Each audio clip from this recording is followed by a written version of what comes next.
Hello and welcome to Critter Recaps. Today we will be recapping the second episode of the Exandria Unlimited Calamity campaign, DM'd by Brennan Lee Mulligan. The episode is titled Bitterness and Dread. Beware for spoilers. Our heroes, the Ring of Brass, the council that gets stuff done in Avalier, begin to expose something rotten within the heart of the city. Sarah begins investigating the body of the man he killed. The man has a bunch of weird growths in his throat. As he tries to find Xerxes, he gets beeped by a sending stone. Talon to Wingspan, I am in position and I am reporting that Egghead is preparing to break curfew. Sarit's son Kerr called to let his father know his sister was sneaking out to the festivities. The interaction turns bittersweet as he asks about his mother, but Sarit doesn't know whether she'll be with them to enjoy the festivities for the next few days. Xerxes keeps contemplating Pervonsul together with Loquacious as he summons his astral griffin and rides towards Nidus, who might help them. Nidus runs to his workshop and asks Alessander to help him find 4 automata. Nidus insists he needs them, so they use some untested prototypes. The taxmen are very strong, agile, and with blades on their back. A porter dimension doors them to the heart, and Alessander makes sure that the porter will be put on Patia's list of people with a bad memory. Nidus then vanishes into the Meridian Labyrinth on his way to the heart where the Architect Arcane works. At the party, Sarit and Loquacious tell Patia about the incident in the room and the conversation with the champion of the Matron of Ravens. Loquacious adds that his ex-wife ran off as well. Deep within the Meridian Labyrinth lies the heart of Avalier, the machine that lifted the city to the skies 292 years ago. Laren and Nidus, accompanied by his 4 automata, start a ritual for moving the city to new horizons. The piece of golden bow Laren forgot to return to Sarit gets used and energy starts flowing everywhere. As the engines stop protesting and become one with the ley lines and piece of solar bow, Laren sends a toy off to a different plane. Everything is working and now Avalier would not just be able to cross Exandria, but it can go anywhere. Fuck, I'm a cringe. Okay, hold on, that's probably fine. A huge surge in energy usage is recorded. The machine works, but it takes a lot of it. Laren and Nidus try to find what might be the problem. They find out a tool the druids gave Avalier to replenish the continent, the Arboreal Calyx, isn't as old as expected. It was modified after an update to the pact the mages of Avalier and the Drashari druids made. That pact lies in the Magisterium, and it was also right after the Raven Queen's ascension.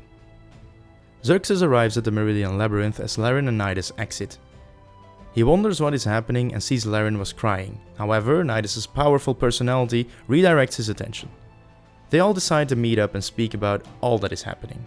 At the party, Patia redirects the guests' attention away from their table and Laren announces that the astral ley ride works. Intraplanar travel is at their fingertips. Turns out Patia also knew about Laren and Nidus' plans. The other 3 are not as excited, but Sarit nonetheless congratulates Laren for doing it without him noticing. They do the story of Vespin again, and Sarit says he believes the embrace of the Wild Mother he will not feel anymore is that Avalier will never make landfall again. With all of these things happening together, something is up. The very magical event, the Apogee Solstice, is going on for another 24 hours. Laren created a machine that can teleport anything to other planes. The last time a wizard used it was to ascend to divinity. The Ring of Brass is scared that more people will attempt dangerous things the next day. They need more information, so go and do another autopsy of the man Sarit killed. Xerxes finds out he's probably a follower or a cleric of something that did not care for his safety, hence the wounds and growths everywhere. It shouldn't be a betrayer god, because they should be closed off from the world, unable to grant powers. However, what if Vespin ritual worked? The man Sarit killed could have been used as a puppet by a god with no followers, like a betrayer god. But could that god be Vespin himself now? The Ring of Brass smell a conspiracy, but many questions remain. Like, how did this man get in? They check Patia's arcane eyes in the palazzo. Only a scarecrow automaton went in this direction and never came back. The automaton in question came in while bearing a gift by Lucretia Hollow, the Dean of the College of Necromancy. As they go to check on the gift Dean Hollow presented, Patia only finds a vial of poison with a note.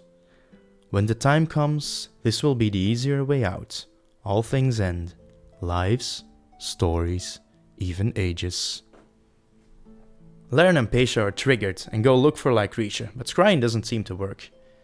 Pesha goes to talk to her underling, who she saw talk to Dean Hollow before any of this went down.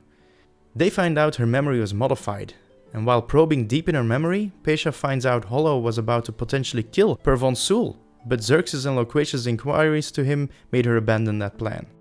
They also notice the mage modifying Pesha's underling's memory, Micah Cormorant. Pesha's underling remembered talking to him. He said he needed to do some important business with someone in his office. Nidus and Xerxes were planning to visit the closed Hall of Prophecies.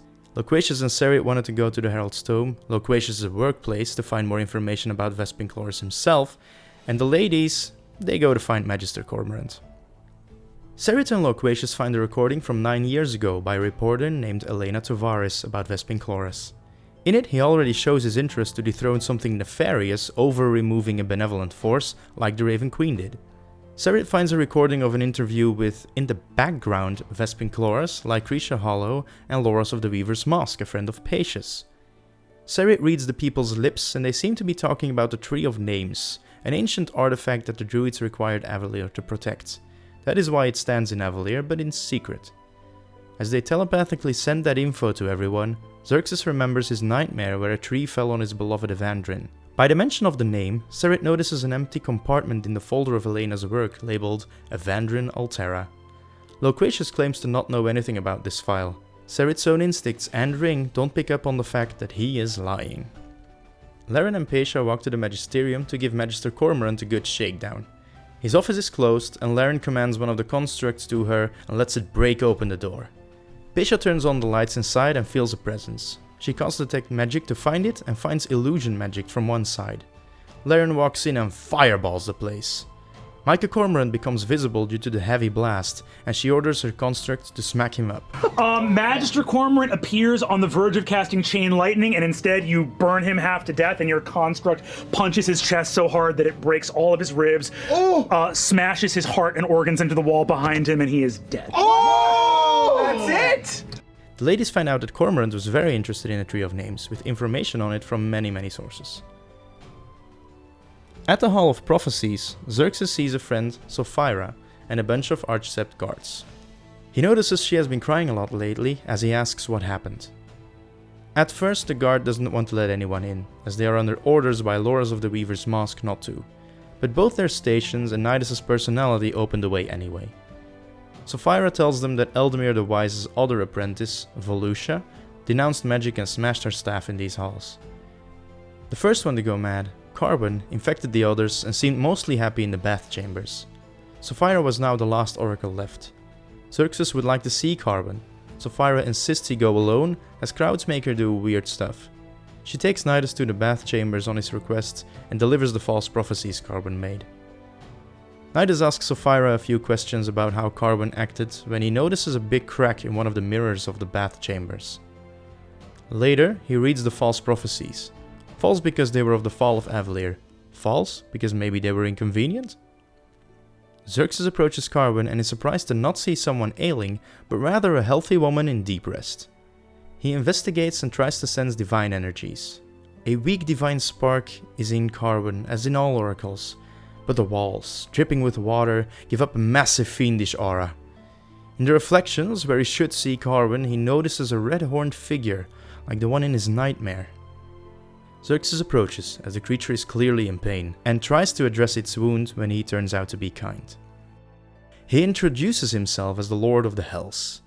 As Xerxes starts casting Atonement, the Lord of the Hells talks. Grateful for the kindness he is shown, he explains the start of the world, how he tried to make the gifts of the others more important by gifting deceit and betrayal, wanted the mortals to feel how important love and honesty were. They called his gifts evil. Nobody worshipped him, nobody spoke in his defense, just like with so many other gods. Yet, when the most worshipped gods started giving out more gifts than originally agreed to, their group revolted. Our promises were to the primordials, and we were called betrayers! Xerxes begs Asmodeus not to forget his kindness, for they were born from his gifts. Not to turn his pain on his children, but to turn on those who betrayed him. The Lord of Hells claims everybody is being used, even Xerxes, as he is being lied to and not by a god. The Lord of Hells interrupts the ceremony and protects Xerxes from evil and good forces. Then says that there is a poison in the city and Xerxes knows the shape of it. Laren gets a ping on her bracelet by the helmswoman of Avalier, telling Laren that the descent is going well until she hears gurgling and it abruptly stops. The Ring of Brass race to the Navigators Guild, but are stopped by Lycretia Hollow. That was a recap of the second episode of Exandria Unlimited Calamity. What a good one. Hit the like button and subscribe. What do you think about a paladin being so kind to the Lord of Hells? Let me know in a comment. People, I just can't wait until Thursday.